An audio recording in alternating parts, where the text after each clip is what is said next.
नमस्कार मित्रांनो, स्वागत आहे आपलं MPSC गुरु ट्रिक्स या यूट्यूब चॅनलवर। मित्रांनो, आनंदाची बातमी अशी आहे की काल झालेल्या मंत्रिमंडळ बैठकीमध्ये महाराष्ट्र पोलीस दलातील जवळपास 15,000 पदांची जाहिरात पुढील महिन्यात येणार आहे। या भरतीसाठी म्हणजे पोलीस भरतीसाठी मंजुरी मिळालेली आहे।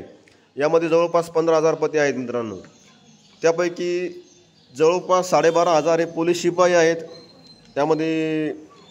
त्यासोबतच शिपाई चालक असे 234, बँड्समॅन 25, सशस्त्र पोलीस शिपाई SRPF म्हणतो आपण त्यांना, ते 2393 म्हणजे जवळपास 2400 पद आहेत। सोबतच कारागृह शिपाई 580 पद आहेत।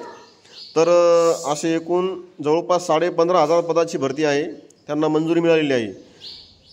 आता याची भरती प्रक्रिया ही त्या जिल्हा स्तरावर राबवण्यात येणार आहे आणि यासाठी लेखी परीक्षा असेल आणि ग्राउंडसुद्धा असेल। आता हे सगळं काही पुढील महिन्यात प्रोसेसर चालू होईल। त्यासाठी सर्वांनी आणखीन जोमाने अभ्यास करा, जेणेकरून ही संधी आपल्या हातून जाणार नाही। या संधीचं सर्वांनी सोनं करावं। तर सर्वांना शुभेच्छा। पुन्हा भेटूया नवीन व्हिडिओमध्ये नवीन माहितीसह। तोपर्यंत धन्यवाद।